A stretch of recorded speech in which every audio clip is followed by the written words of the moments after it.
Chaque nuit, entre 20h et minuit, Antasia se plonge dans l'univers magique des sorcières.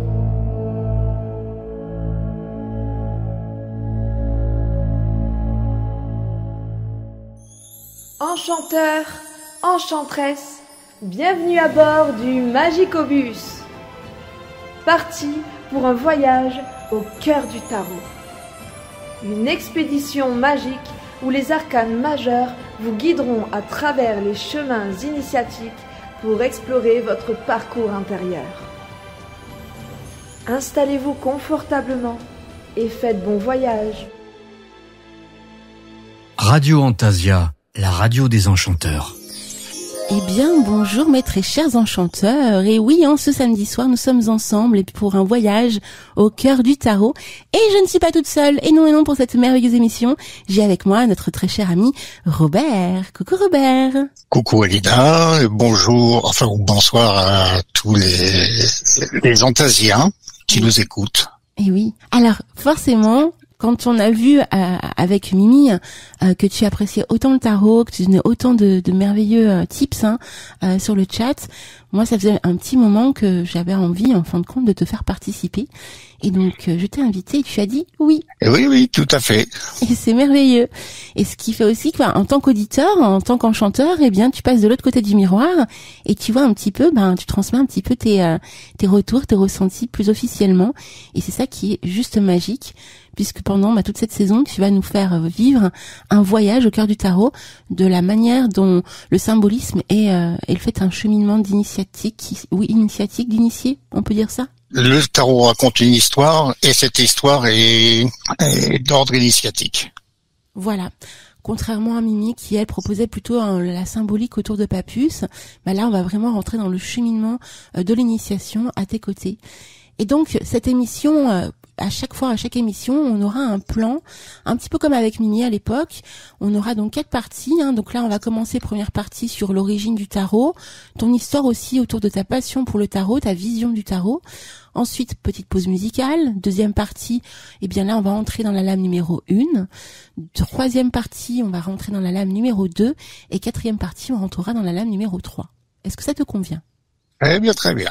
Eh bien, c'est merveilleux. Donc, on y va, mes très chers enchanteurs. C'est parti.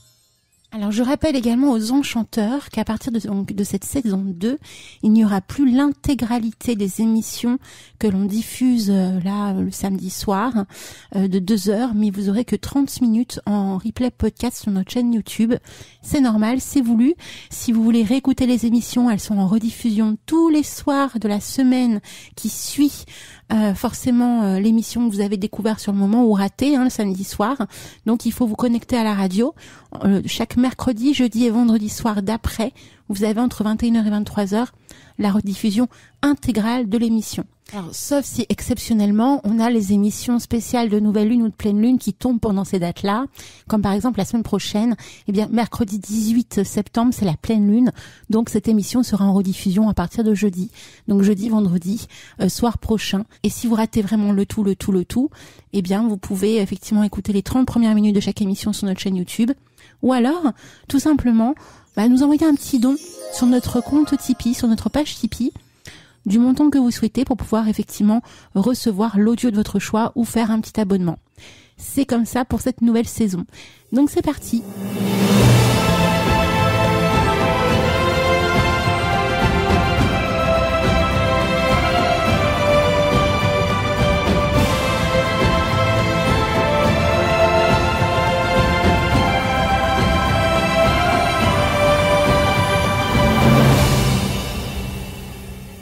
Donc, l'origine du tarot. Alors, c'est un sujet très débattu, très discuté.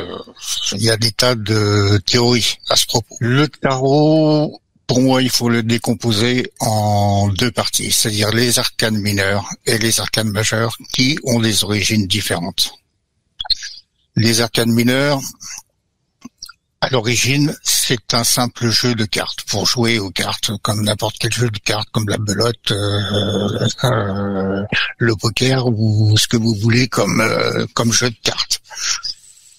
Et les arcanes mineurs précèdent dans la création les arcanes majeures, qui elles sont plus tardives. Qui eux sont, l'arcane c'est masculin, et qui eux sont plus tardifs. Au sujet de l'origine des arcanes mineurs, comme je vous le disais, il y a plusieurs théories. Ma théorie préférée, c'est une origine indienne et une transmission qui se serait faite par les Bohémiens. Les Bohémiens sont d'origine indienne, prennent leur origine en Inde. Et comme c'était des grands voyageurs à travers le monde et notamment à travers l'Europe, et ce serait eux qui auraient diffusé ce jeu de cartes qui était les arcanes mineurs. Puis, au début du XVe siècle, en Italie, on va créer les arcanes majeures. Et les arcanes majeures, ne vont pas être créés à des fins divinatoires. Ils vont être créés pour raconter une sorte d'histoire initiatique et servir de support imagé à une méditation et transmettre un enseignement. Un enseignement qui ne pouvait pas être écrit à l'époque, parce que c'est un enseignement qui ne serait pas entré dans les bonnes grâces de l'Église. Ah, donc, d'accord. Donc d'où secrète, en fait. Hein. Voilà. C'est pourquoi il aurait été plus simple d'écrire ce que le tarot transmet. Mais on pouvait pas trop le faire à l'époque. C'est sûr. D'où ces mystères qui entourent les lames, quoi. Absolument. Donc, le tarot, dans sa partie arcane majeure, en son origine en Italie, et de là va se répandre dans toute l'Europe. Connaîtra donc une sorte d'apogée en France grâce au tarot dit de Marseille, entre le milieu du XVIIe et le milieu du XVIIIe siècle. Le style italien d'origine va plutôt être fidèlement maintenu, mais en étant repris de façon beaucoup plus naïve, parce que au XVe siècle, les gens qui se faisaient confectionner des tarots, c'était des familles nobles, des gens riches, et c'était de véritables artistes qui confectionnaient des tarots. Mais évidemment, comme on utilisait souvent de l'or pour représenter l'or, justement, c'était des tarots qui coûtaient très cher et qui n'étaient pas à la portée du commun des mortels. Alors, tu me dis si j'ai raison, j'ai lu quelque part que Catherine de Médicis était aussi une grande passionnée de tout ça, de prophétie, etc., mais qu'elle aurait aussi utilisé une sorte de tarot à son époque également. Est-ce que ça peut être en corrélation avec le tarot de Marseille, tu penses, ou pas du tout? Oui, c'est l'origine. D'accord, donc Catherine de Médicis, quoi, la famille Médicis en Italie. Il y avait le fameux tarot qu'on appelle le tarot de Charles VI, je crois, qui est pareil, qui est d'origine italienne et qui est réalisé par de vrais artistes. Mais bon, ce genre de carte ne peut pas être diffusé entre guillemets au grand public. Oui. Trop particulier, quoi. Trop cher surtout. Ah bah oui. Vous pouvez pas se l'offrir. C'est sûr. Donc, dans le tarot de Marseille, lui, il va être imprimé avec les techniques d'impression de l'époque. C'est pour ça que faut reconnaître une chose, c'est que le tarot de Marseille, esthétiquement est quand même plutôt moche. On fait des tarots modernes beaucoup plus beaux que le tarot de Marseille. Mais c'est pas l'esthétique qui compte, c'est la symbolique qu'il y a derrière. Donc, style italien repris de façon naïve pour pouvoir être imprimé. Et les techniques d'impression étaient, au XVe siècle, étaient ce qu'elles étaient. On imprimait, c'était des sortes de gabarits en bois qui servaient pour imprimer. Donc, les techniques d'impression n'étaient pas très développées, et au sujet de la palette des couleurs utilisables, il y en avait que très peu. C'est pourquoi dans le tarot, encore aujourd'hui, dans les tarots de Marseille, il y a que peu de couleurs, c'est toujours les mêmes. C'était essentiellement des couleurs primaires, et encore, quand j'ai des couleurs primaires, le jaune, par exemple, le jaune n'était pas vraiment un jaune, c'était plutôt une sorte d'ocre clair. Les couleurs étaient obtenues par des poudres minérales. Et alors, dans les poudres minérales, on avait de l'ocre, mais voilà, c'était pas vraiment du jaune. Alors évidemment, aujourd'hui, on a des encres qui nous permettent de reproduire le jaune. Donc, si on voulait pousser la symbolique jusqu'au bout du bout et se référer vraiment à l'origine du tarot, il faudrait plutôt opter pour une couleur beaucoup plus ocre que jaune, quoi, au niveau de la symbolique. Oui, c'est ça. Mais tu sais, il existe des versions du tarot de Marseille, des versions qui respectent qui respectent un peu l'apparence d'origine. Faut bien reconnaître que c'est très moche. Poussière d'étoiles. Ah, ils avaient leur style à l'époque, ils avaient leur style. Bon, donc ce tarot imprimé, en France, les ateliers d'imprimerie étaient pour beaucoup situés dans la région de Marseille. C'est pourquoi, chez nous, il finira par être appelé tarot de Marseille. En fait, tarot de Marseille, ça ne traduit absolument pas une origine. C'est l'origine des ateliers d'impression, c'est tout. C'est les Italiens, par exemple, quand ils citent le tarot de Marseille, ils disent tarot dit de Marseille, parce qu'ils savent bien que l'origine vient de chez eux. Ah, d'accord, c'est la petite subtilité. Effectivement, on a tendance à penser que ça a été à Marseille, que ça a été créé, quoi. Alors que pas du tout.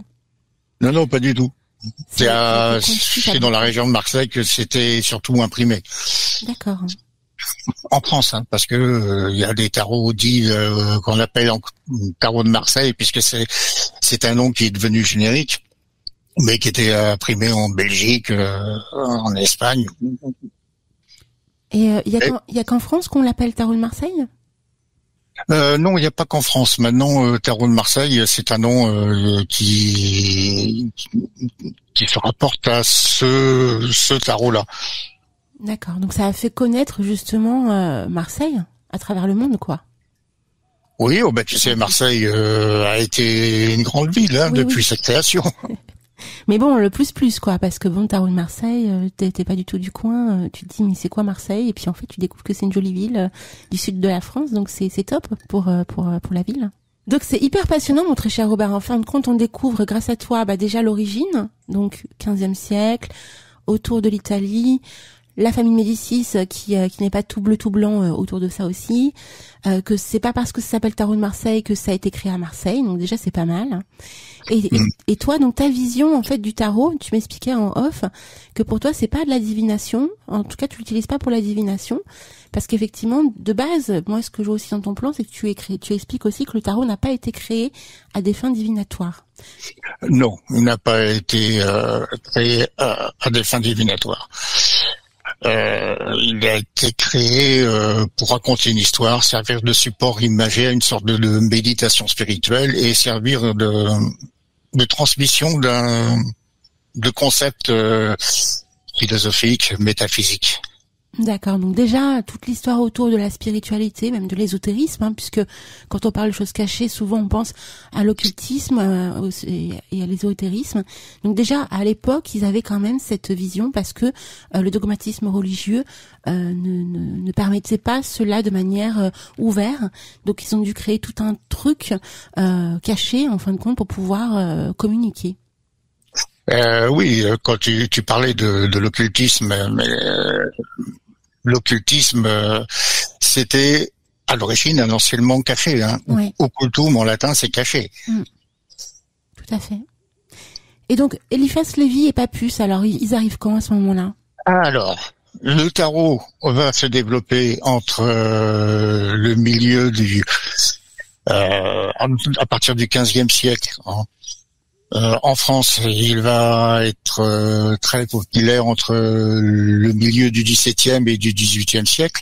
Après le milieu du XVIIIe siècle, il va tomber en désuétude.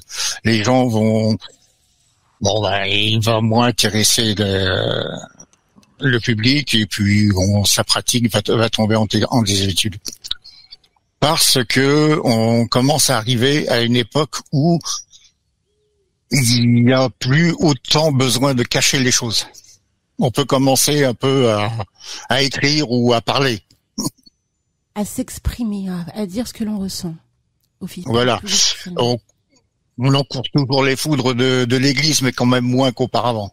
D'accord. Ah oui, donc il y a une ouverture sociale qui s'opère dans la manière d'être des gens. Et là, eh bien, forcément, le tarot est moins utilisé comme tout ce qui est ésotérique aussi. D'accord. Oui.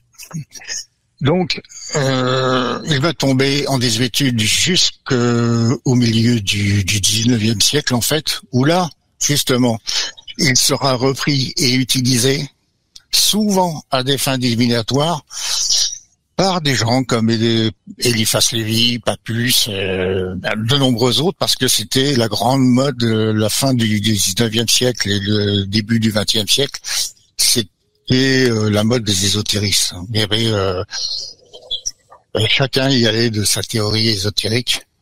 C'était on voyait se côtoyer justement Papus, Eliphas Lévy, mais aussi des gens comme Helena Blavatsky et sa théosophie, Alan Kardec et son spiritisme. Enfin, tu vois, c'était la grande époque. Ah oui, c'était la grande époque, c'est clair.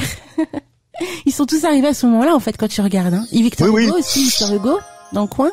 Victor Hugo faisait tourner les tables. Voilà, tout à fait. Donc, non, ça devait être vraiment une époque de dingue, en fait, hein, quand on y pense. Oui, c'était l'époque, je sais pas si tu as dû voir ça aussi, où on photographiait les morts, oui. Les auras, les fantômes, etc. Enfin, les apparitions spectrales. Oui, et puis même les défunts aussi. On photographiait les défunts sur leur lit de mort. Ah oui, il y a eu cette mode-là, effectivement. Truc de fou, hein, cette époque. Hein.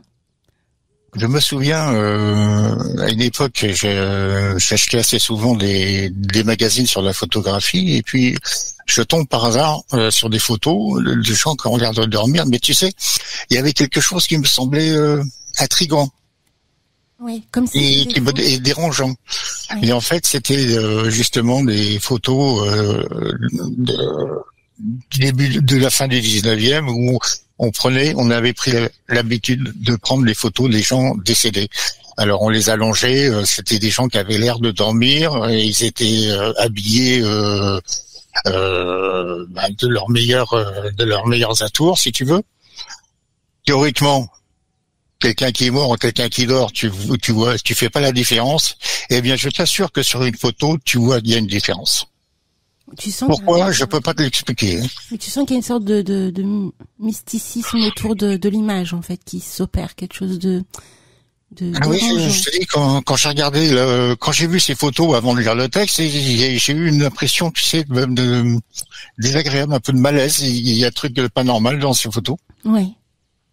Ah, c'est fou. Hein. C'est fou que tu puisses percevoir ça. C'est vrai que moi j'en ai regardé, hein, j'en ai vu m'intéressant comme beaucoup à cette période, et c'est vrai qu'il y a une ambiance très spéciale. Moi je me demande en fait si c'est pas du fake de base. Je me dis c'est pas possible qu'à l'époque ils aient eu envie de photographier les défunts, quoi, tu vois. Donc c'est assez ouais. Si, c'était une bonne. Bon, ça peut s'expliquer. C'était garder l'image de la personne qu'on aime, mais pas comme ça. Mais tu sais, la photographie aujourd'hui, il n'y a rien de plus simple que prendre une photo. Oui. Hein. Mais à la fin du 19e siècle, c'était fallait que ce soit carrément pratiquement un professionnel qui le fasse, parce que la sensibilité des pellicules était telle qu'il fallait un éclairage, il fallait des flashs au magnésium là pour les flashs que tu enflammais, et la poussière de magnésium te produisait une lumière qui permettait d'éclairer le sujet. Oui, c'est vrai, hein, c'était tout un truc. Hein. Ah oui, bon, aujourd'hui, une photo, depuis longtemps, prendre une photo, il n'y a rien de plus simple, mais au début de la photographie, c'était pas le cas. Donc, les photos étaient plutôt rares. Et c'est forcément associé aux personnes qui avaient de l'argent, en fait, pour le faire. Oui, déjà, fallait quand même des moyens. Ouais. Donc, ce qui fait que souvent, ces photos sont retranscrites par des familles qui avaient des moyens, quoi. Donc, voilà, le côté un petit peu glauque pour conserver l'image de la personne partie. Oui, parce qu'aujourd'hui, quand tu es face à un décès, ça arrive à tout le monde. T'as des tas de photos de la personne vivante, mais c'était pas le cas à l'époque. Donc, ce tarot de Marseille commence à être utilisé à des fins divinatoires, parce que c'est l'époque qui veut ça. Mais comme je le disais, c'est pas pour ça qu'il a été créé. Quant à faire de la divination, autant utiliser le Rider-Waite, par exemple, qui lui a été créé dans cette optique. D'accord. Il a été créé pour ça, le Rider-Waite. Il s'est inspiré du tarot de Marseille, il a créé ses propres codes pour la divination. D'accord. Et d'ailleurs, ce qui facilite pour les praticiens de la divination, ce qui facilite les choses, c'est que les arcanes mineurs sont illustrés dans le Rider-Waite, ce qui n'est pas le cas dans le Marseille.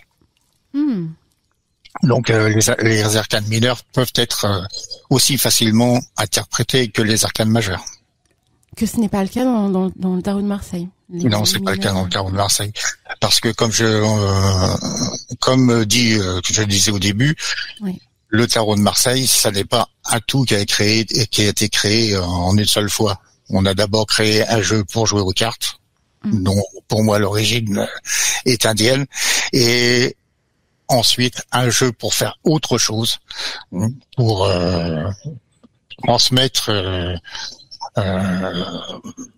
transmettre une spiritualité, enfin un enseignement qui lui est d'origine italienne. Le tout a été réuni en un seul jeu et qui a donné le jeu de tarot tel qu'on le pratique actuellement. On peut très bien jouer au tarot au jeu de tarot moderne avec un tarot de Marseille, sachant que le mat c'est l'excuse, quoi.